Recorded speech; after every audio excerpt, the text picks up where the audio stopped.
Please note that there is an index for this video down in the description below. Greetings! Hey there. Welcome to our question and answer video. We're really excited to get to all of your awesome questions, but before we do, I just want to make a little statement about our channel and what we stand for. The things we pride ourselves on the most are those things that set our channel apart from others and make us unique. And I think that one of the largest things that our channel has is honesty and truthfulness. We show the high points and the low points. We show when we make mistakes, and we show when we're scared, and we show when we're sad. That being said, we also show when we're really happy and excited, and those are the fun parts. But we think it's really important that we put that other stuff and content out there, even if we're going to get a bunch of backlash, we're going to get a bunch of people saying, you guys shouldn't be sailing, go home. Yeah.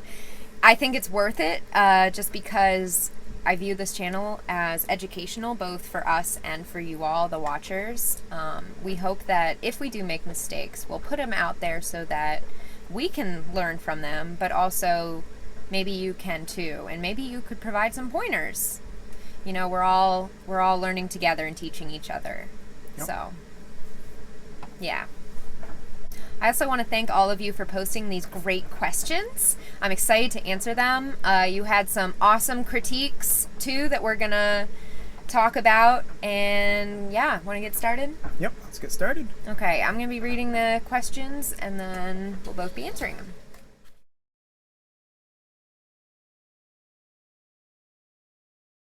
We're going to start with a question that 3 people all had, which was Wild North Trucking, Kaysen, and Aaron.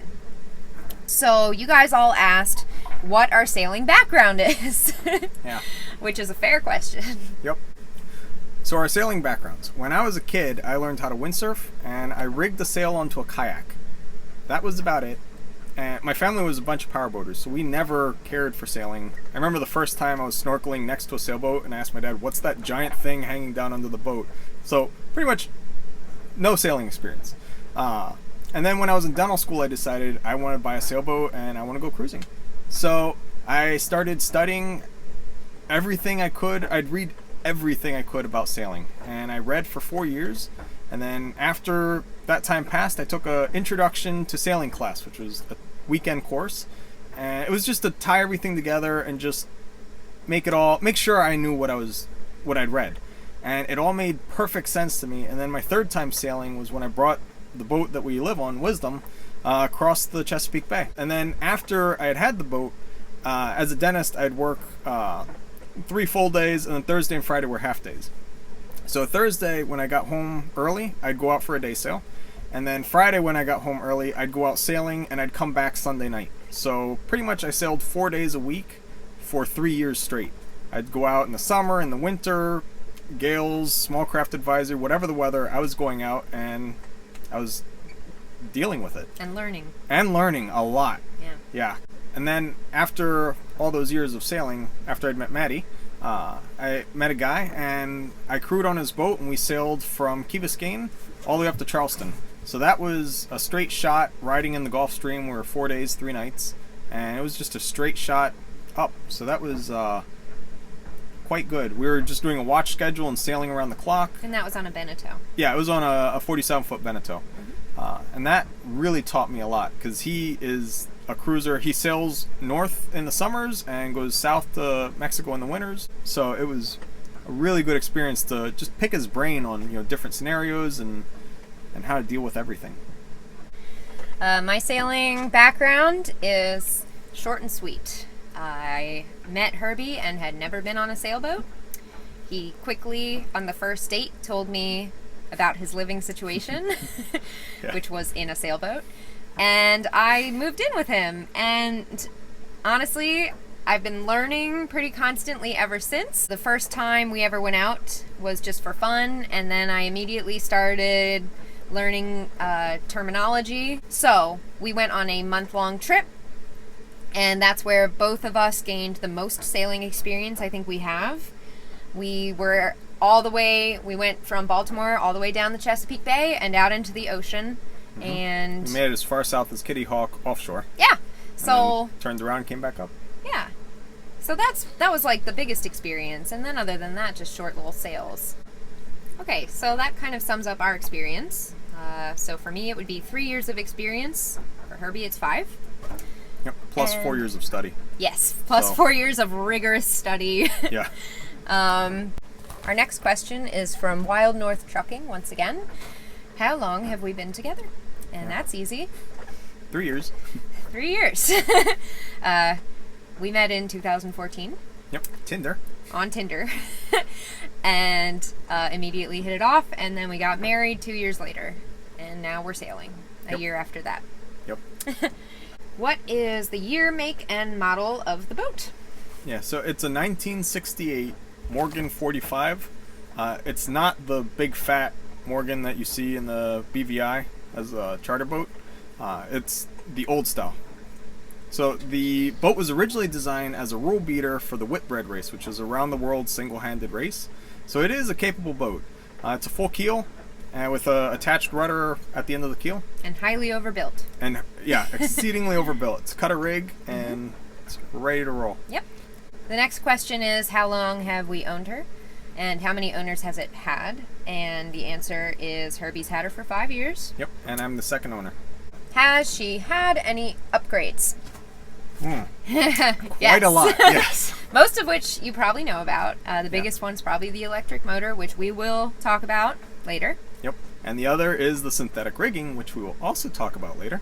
Other big upgrades that we've put in rain catchment system so we can collect the rainwater and add it to our tanks. We've added air conditioning for when we're in marinas. The diesel heater is another big upgrade we put in, as well as the monitor wind vane and an electronic autopilot, and new refrigeration. That's the other. Yeah. Snake asks, what do you think about an Island Packet 350 for 2 for world cruising? I'm going to give this one over to Herbie. I think that is an excellent boat and an excellent idea. So Island Packets are extremely overbuilt and sound, sturdy boats. They're cutter rigged, and it's a great boat. The nice thing of the 350 over the 35 is the swim platform, so it's even easier to get on and off the boat. But it doesn't have these swim platforms that you see on like Benettos or Genoas that are pretty much a sugar scoop, just inviting a boarding wave to swamp your cockpit. So they're very good seaworthy boats. They are fat, which makes them very roomy inside, but a little slow to windward. But if you're going to be sailing without a schedule, who cares about windward performance? You get there when you get there. So, congratulations on your cruising plans, awesome and boats. maybe we can meet up somewhere. Yeah. Finally, Wild North Trucking asks, do you feel most alive when closest to death? And to that, we have no idea because we have never been close to death.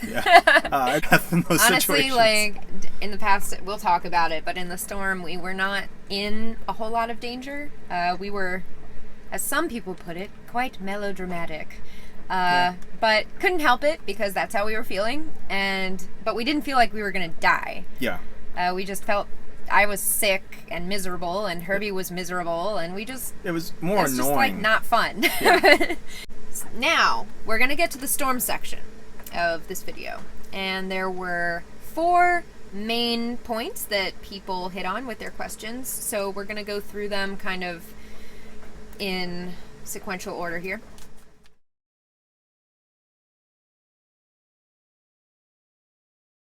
The first big question about the storm revolved around us deciding to heave 2 when we did, and why we even went out in the first place when this big storm was coming. Yeah.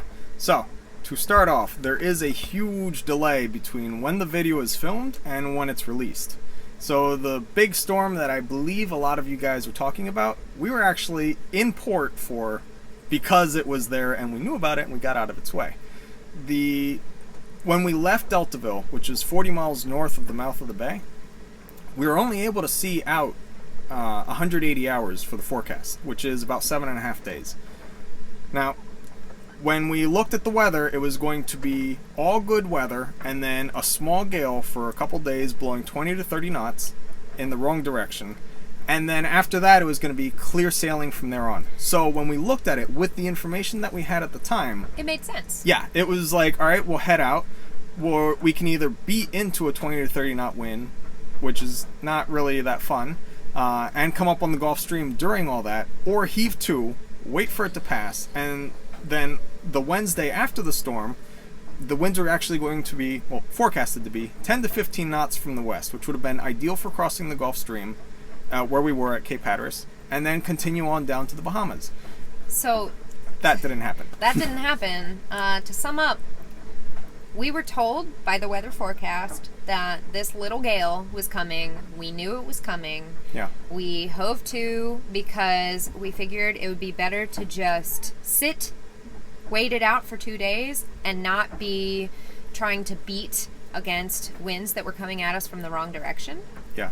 The other reason we hove to was because the weather was actually forecasted to be worse the further south you went. Yeah. So So with the storm just past Cape Hatteras, it was going to be blowing 40 to 50 knots. And where we were, it was only forecasted to be 20 to 30 knots. So that's why we hove to and didn't try to just beat through it. Yeah. Because Um, heading further in would just make it worse and harder. Yeah, otherwise we would have. Yep.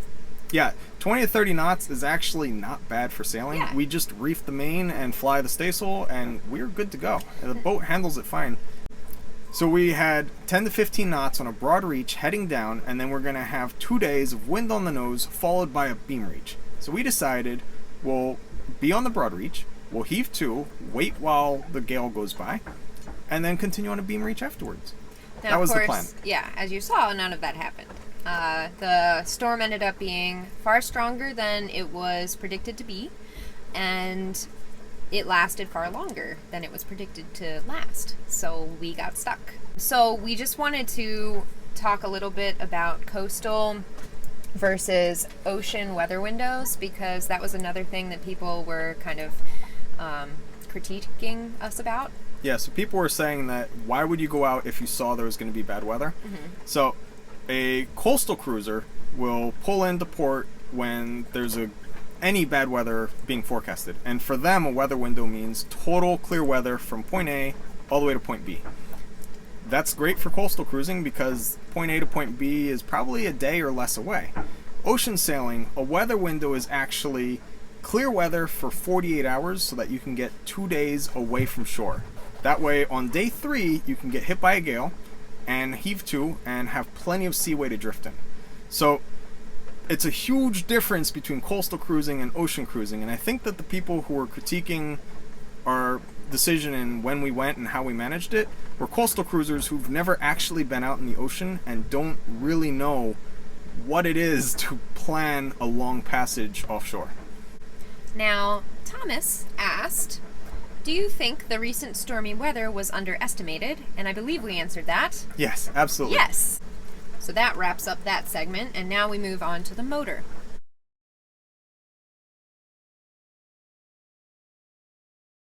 Which is going to be a big one.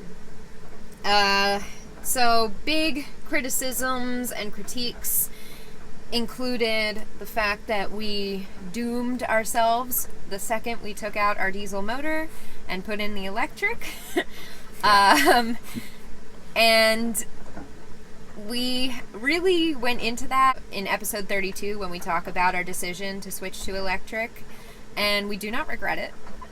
We still continue with our happy electric motor, but we want to talk a little bit. We feel that we need to kind of defend ourselves a little more on this in a way that hopefully will show you we've really thought about it and it does make sense to us, because everybody's different and everybody has a different sailing style.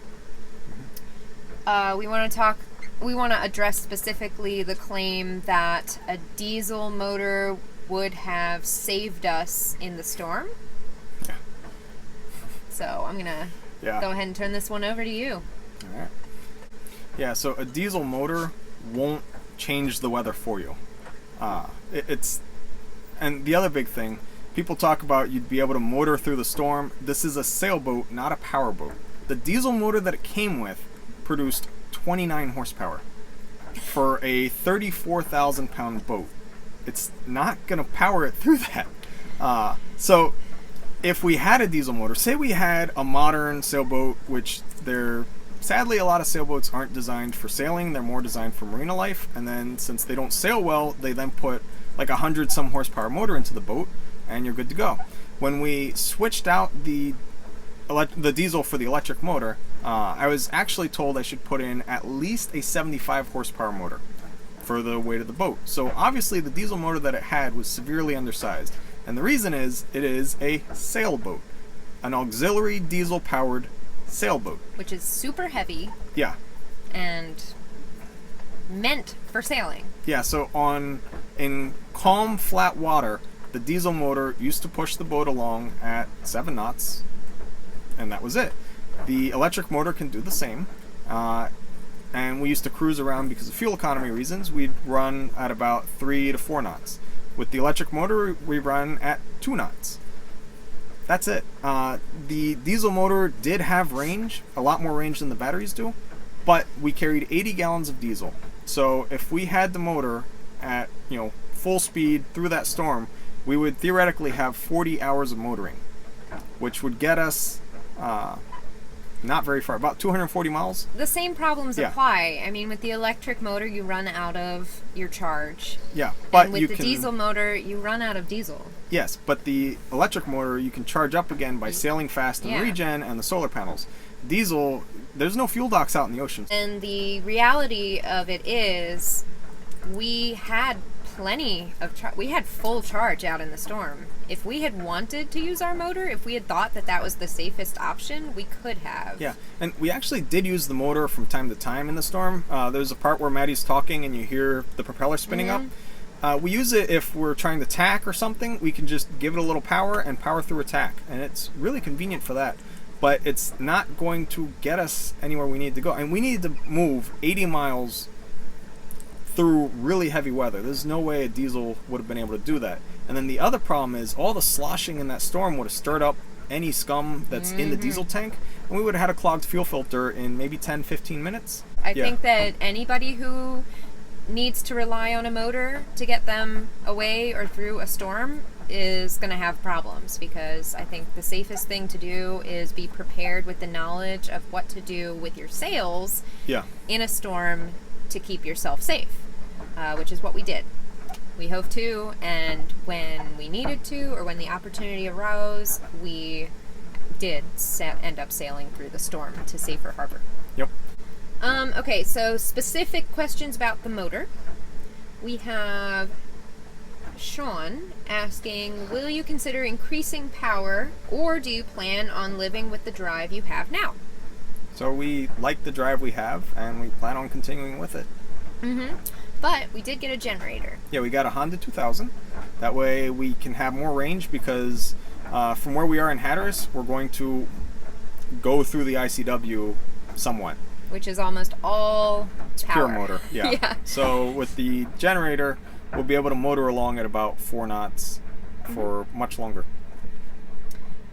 And finally, Vane Belt says, what is the plan for the carbon monoxide from the generator exhaust? Now that's a really important question, because carbon monoxide will kill you, and you'll die peacefully in your sleep.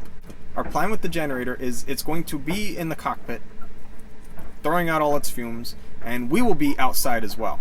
So we don't have to worry about the carbon monoxide coming into the cabin and killing us while we're down here, because we will not be down here. We'll be out in the open air. The other thing, we have carbon monoxide monitors inside the cabin, so if we hear them go off, we know don't go inside, and open up more hatches to ventilate the area. And I think that it kind of makes up for all of the things that we would have lost from a diesel. Yeah, the shortcomings of less range and Yeah. where do you charge and all that mess. Now we have a generator, and we just keep adding gasoline to it, which gasoline on a sailboat in itself is a horrible idea. Yeah. But here we go. Continuing on. Yes.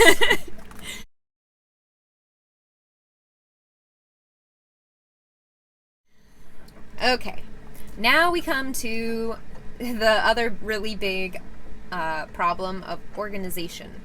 So that was a really big critique that we received. Lots of criticism on that one, so we're going to address that right now. Yep. First, we need to discuss the organization of the interior. not going to mention names here because honestly there are a bunch Yeah. who brought this up. So one main thing that I really want to point out is that we got a lot of criticism about how we could have died from all the stuff flying around. If you look in the video, everything on the floor is pillows, and except for the fire extinguisher, and we'll address that. And Yep. that was a problem. That was a mistake. Yeah. That was bad, and we've learned from it. Yep. But It was the fire extinguisher, and there was also a tub that was tucked so into the an area. tub was tucked into an area, and it was full of shoes. Yeah, So and it slid out. The shoe tub slid out, and the shoes got everywhere. Oh, So, and but we're not also going to a, die from shoes. Yeah, there was also a blender, the pitcher part of the blender in there, but that thing's plastic. And so, it stayed in the tub. And it stayed inside the tub. So really, it looked like a lot. And And it thank was you a for lot your of clutter. concern. Yeah. It was a lot of clutter. We couldn't really move around the boat, which is a hazard if we had been moving around the boat at all. But if you look closely, it was pillows, it was shoes, and the really bad thing was the fire extinguisher. Yeah. And then the big reason that this clutter was out was the boat would get hit by a wave, and things would torque and creak on the boat, and a cabinet would pop open, and stuff would fall out. And I'd quickly go over and close the door to the cabinet. Now, I could pick those things up and try and put them back in the cabinet, and when I open the door to the cabinet, more falls out. Yeah. So that's why we were like, it's on the floor, it's not going to fall anymore. Yeah. Leave it, we'll deal with it later. Honestly, if you've never been in a storm, it's an interesting experience because your whole boat will move and creak and bend. And even cabinets such as these that like have this kind of lock, the cabin will move in such a way that the cabinets will just fling open. So It's not very common, but it happens once, and Yeah. then stuff falls out, So, and then the floor looks like some that. stuff fell out from that, and then we just have like pillows on the couches, And they fall over. They fall over. Yeah. We're not going to tie them down. They're pillows. Yeah. So If they hit you in the head, it's like, oh, thank you, I wanted yeah, that pillow. yeah, whatever. So that's the interior. The Yeah. exterior, we also got flack for that. Yeah. So people were saying that there were overrides on the winches, and there were just lines strewn everywhere. Yes, there were overrides on winches and stuff, but there's 6 winches in the cockpit. Only 2 of them we were actually using, and those were clean and organized. So we were flying only the trysail during the storm, and all the others were just kind of on there just to keep the lines tight. That way they wouldn't fall overboard and foul on our prop or rudder. So that's why that. And then as for the strewn part, we had a lot of boarding waves over the night, and they would kind of get hit and washed and flushed to different parts of the cockpit. And with all the other things going on, racking up lines that weren't in my way wasn't a big priority. And as far as falling out, it's a pretty deep cockpit, and then we have lifelines and chest high lifelines, and I'm clipped in, so I wasn't worried about getting tangled in them and falling, because We it did wasn't not view priority. them as a safety problem. It was not pretty at all, but it also was just there. So, actual questions. We have R. Smith Otis. Okay, R. Smith Otis had a lot of things to say. Yes. Very interesting things. So he mentioned the loose fire extinguisher being a problem, and Yeah. yes, it was. But he also mentioned the cookware, which was in the sink and never fell or had any problems. The cookware was fine. Yeah. And then he mentioned a Mayday call, which never happened. Yeah, we did a pan call. We never made a Mayday call. We never thought that our lives were in danger. Therefore, we did not see fit to call Mayday at any point. And then he mentions a helicopter pickup, Yeah, he referred to a helo pickup with tax dollars. which Yeah. that didn't happen. No. And then he was saying that, it's people like us who demand all these tax dollars for a rescue, and that isn't a thing No. because we paid for the tow ourselves. Yep. So And it wasn't a Coast Guard boat that came out to get us. Yeah. It was a Boat US boat. so there was no Yeah. So no tax dollars were lost in this. Nope. We did not affect any other humans except for the towboat that came to pick us up. And the Coast Guard dispatch person who was on the radio. Yeah, we did talk to the Coast Guard, who helped us communicate with the towboat because they couldn't hear us. Yeah, so our radio didn't have the capacity or the range to reach shore and listen to his radio. Mm-hmm. So we'd contact the Coast Guard, and then she'd relay the message to the captain and then back to us. Yeah, so your tax dollars are safe. Yep. From us, at least. Okay. So then we have Lotophagy. Anyway, he asks what would have happened if the boat had rolled, and that's especially talking about the fire extinguisher and so on. Yeah. So, yes, a sailboat is ideally supposed to be set up in a way that it can survive a complete rollover, which is where the boat rolls, its keel up, and then a wave hits the keel or the weight of the keel itself, brings it over, and you spin back around. In that situation, the floor becomes your ceiling, and if anything's not locked down, everything falls out. It makes a huge mess. Now, yes, boats are supposed to be set up to survive a rollover. I have never, ever encountered a boat that actually is. While a rollover could happen, it is super rare, and the only way that we, ourselves in this boat, would experience that kind of a roll would be in a hurricane, laying a haul. We know where hurricanes are because we listen to weather, and those are very well predicted and covered, and there's a lot of information about them. And if there's a hurricane around, we don't go out. Yeah, correct. Yeah. And then we never lay a haul. That is the worst storm tactic ever, which is where you drop all your sails, go inside and start praying and hope the storm goes away. And then as far as stuff that was kind of strewn around, flying like projectiles, we move so slowly. We're 18 tons. And only 45 feet long on a 32-foot waterline. So as you can tell, we're an extremely heavy displacement haul. So inside you could see the fruit hammocks gently swaying. That was as bad as it was. That was, in a horrible gale. Yeah. We're gently swaying. Like, it was crazy out there. We were miserable, but it wasn't. Yeah. Okay, so that covers organization, and now we're going to move on to the rigging.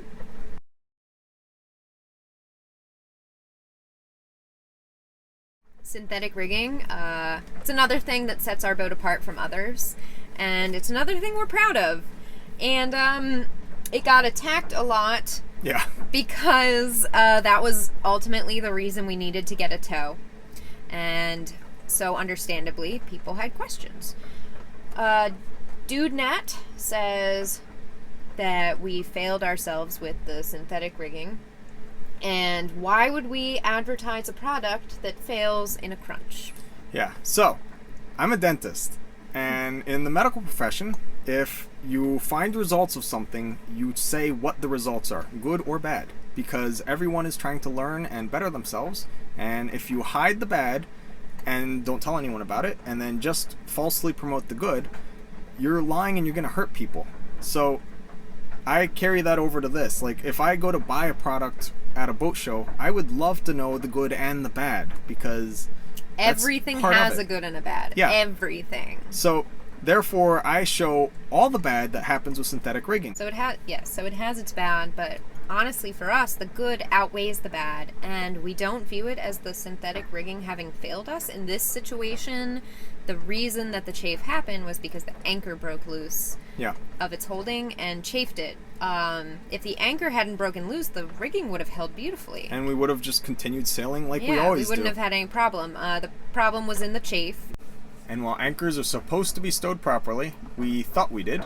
We tied the shank really tight into the tow rail, and it was pulled really tight so it couldn't come out of the roller. But the knot came loose just enough for it to pop out, and all the problems came from there. Why didn't you fix it yourself? Yeah, so the headstay part that broke is the forward deadeye to the headstay, and this is the part that got chewed up by the anchor. So yes, I could have fixed this myself. I carry a spare one right here. All it needs are to add the thimbles, and then it's good to go. So I could have fixed it myself. But let me ask you this. If you are pitching around in 15 to 20 foot waves, and with each wave the bow goes underwater by about a foot, Do you want to crawl out on the bow and tie tiny, delicate knots in an intricate pulley system and then tension everything to perfection to then continue sailing? Or do you want to wait for better weather? So that's what it was. Yeah, and the problem was better weather was not coming. Yeah. So we were stuck in a situation where we had to Get into safety so that we could fix everything before that horrible storm came. Okay, why don't you know how to fix your product in an emergency? The answer is you do. Yeah. And then we have R. Smith Otis once more, our good friend. He says, wire or rod rigging would not have failed, and if it were going to fail, it would have let us know, whereas synthetic would not let us know, and we knew our synthetic rigging was failing because it told us. Well, all right. So first, R. Smith Otis, I really, really strongly urge you to hire an actual rigger to look over your rigging if you believe that rod rigging is wonderful, and if you believe that wire rigging will show you signs that it's failing. So as a rigger as well, because I've studied many things, rod rigging is actually the most dangerous rigging to have. So the way rod rigging works is they take a long stainless steel rod and actually pound, while it's cold, the head onto it. When they do that, they instantly stress the head and cracks start brand new. Now the problem is the cracks that form are right at the neck, which lies inside the fitting, so you cannot inspect it. The only way that you can actually inspect rod rigging is to take it off the boat and have it x-rayed. That is how much it hides its flaws. And then when it fails, the head actually pops off and the entire stay is lost. You have no more stay. So rod rigging is the worst, and having an anchor pound on rod rigging would work harden it and cause it to fail even sooner. It might not fail that day, but it might fail the next day or the day after. Like that is horrible. As far as wire rigging is a 19 cable strand that's wound together. Now, if one cable breaks and you have one broken wire, the entire stay is considered lost and has to be replaced, and you cannot sail on that stay at all. It's too severely weakened.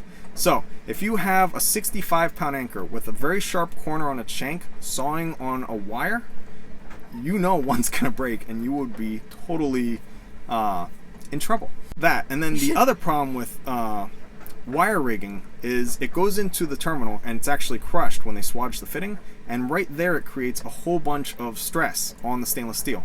Now, it sits upright, salt water falls in, and it seeps in and it starts to corrode. And a very common form of failure is actually vertical cracks that happen on the swage fitting. They are tiny. I need my glasses and a magnifying glass and a very strong light to find the cracks. And I find them, sadly, quite frequently on boats when I do inspections because it fails. And that's why they recommend that your rigging be replaced every 10 years, because in 10 years it will get a crack, whether you see it or not. And I find cracks on much newer rigging. So wire rigging will not show you that it's failing easily. Now, synthetic rigging, That's pretty obvious. Yeah, is this hiding that it's going to fail? And by the way, the headstay was still attached. Everything was in good shape. Well, everything was still present when we got into the marina. The big issue is that the thimble, as you can see, is just bent out of whack. And I've actually opened it up to get the toggle out of here. What happens is, if you take this out and you put this on the toggle, it's going to form a very sharp radius bend, which will cause these fibers to stress and break even faster. So that was my concern, that if we load this, it would then break and actually part completely. So synthetic rigging will give you a ton of warning that it's going to break because it's external chafing that causes its demise. Still on synthetic rigging, Dave asks, wasn't the reason for Dyneema ease of repairs? Yes. Yes. Mm-hmm. The reason we switched was ease of repairs, and it is easy to repair. And then we have, was there no way to temporarily rig a fix on the chafe while under staysail and main? Yes. I could have, and I did think about doing it while we were out there. I could have simply gone out and tied an extra lashing to the stem itself and bypassed the deadeye. The reason I didn't was the horrible weather and the fact that it was holding and we were going to be towed in. And then we have The tow, what did it cost? So the tow would have cost about $3,000. But since we have Boat US Unlimited Gold Towing Insurance, which costs $170, it was free. it was covered. Yeah. Okay, so next section is post-storm.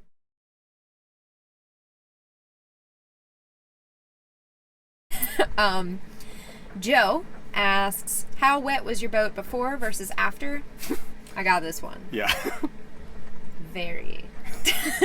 We had to air out our mattress. Well, you know, when you're in a storm, you find out many leaks that you didn't know you had.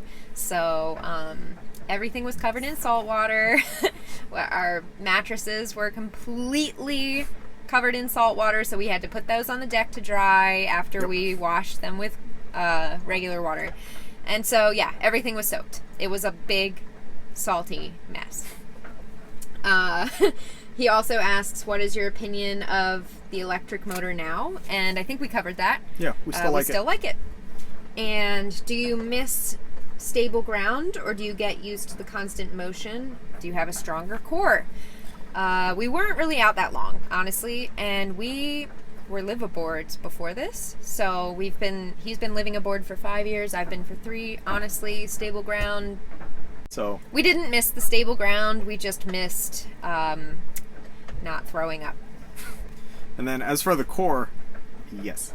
Yeah, you get a lot stronger. Just your daily life out there in the ocean, you're just constantly moving around to keep still.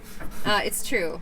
So, this was a question that both Joe and Dave asks, and that is, how many crew are ideal?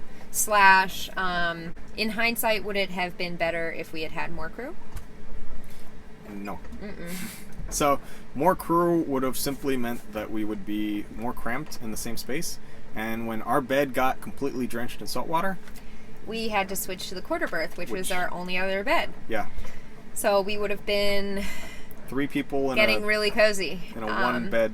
And honestly, there's no help that a third person could have given us. Yes, Herbie was single-handing the boat basically, but yeah, that was just that wasn't planned, and having an extra person, we still would have been hove to during the gale, and then when we were then when we were powering through it all to get in, honestly, it would have been nice to have the autopilot working, but we didn't. So I ended up just balancing the sails and locking the helm. Yeah. We were going to have a third person, and we ended up being really glad that, I mean, yes, we would have loved the company, but with my seasickness and just everything that was going on, it would have been a little too chaotic, I think, to have had another person, and we were able to deal, I think, the correct way with just the 2 of us.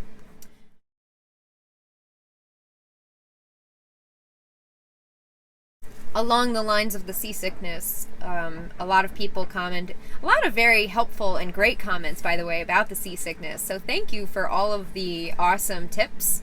I'm especially going to try the 1 earplug thing. People mainly wanted to criticize the fact that I wasn't just kind of powering through it and helping Herbie. Also, the fact that I didn't go up and outside, because that is the best way to cure the seasickness. The answer to that is that I did. And that is how we got all the footage of Herbie steering in the storm, because I took it. Because I was outside. Outside was wet, and I actually encouraged May to stay inside. Yeah. Because she feels seasick if she's sitting up or standing up inside.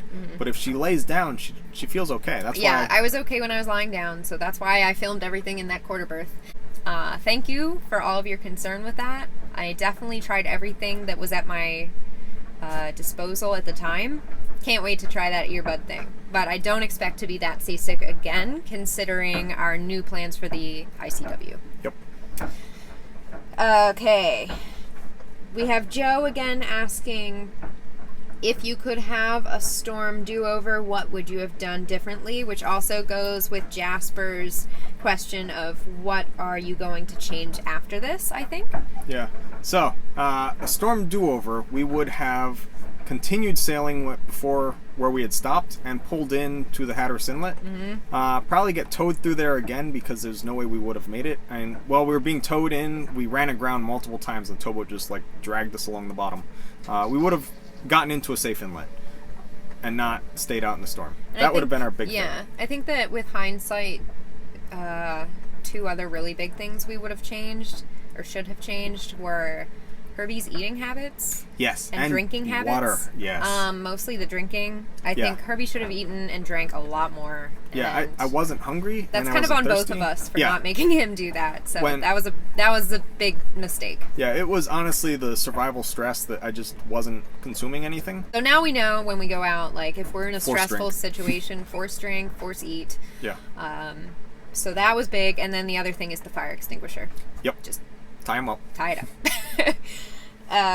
And then we have Graham asking how are repairs coming. Repairs are great. We're finished. Repairs are finished. We're leaving tomorrow. Yep. So yay, repairs. John asks about Sammy and Morty. Are the pets going to come back on the boat since we've changed our plans? And the answer is no. Not for now. Yeah. Vane Balto asking what our Thanksgiving plans are. Short and sweet, we're going to be on the boat. If we happen to be in a place where you are as well, and you don't have Thanksgiving plans, let's get together. Because we're just going to be cruising as normal. Maybe we'll stop in and try to get a turkey somewhere. Yep. At a restaurant. Not cooking. Okay. And then Dave asks where Herbie got his stubbornness and tenacity. Always had it. He was born with that. Impact of plan financially. And how did it impact our plan financially? The biggest thing was the desire to get a generator. Yeah, that was $1,000. That put us back $1,000. So that's an entire month. That set us back, but other than that, the repairs were not expensive. Yeah, the wind vane was repaired for $1.20, and the headstay was $300. And then there was the hotel room. Yeah, and the hotel room. Yes. So that, there's that. For us repair. Yeah, repairing our bodies. That's a wrap, guys. We want to thank you for your comments. If you have any further questions or comments on what we have said in this video, please, always feel free to start up a conversation, to ask.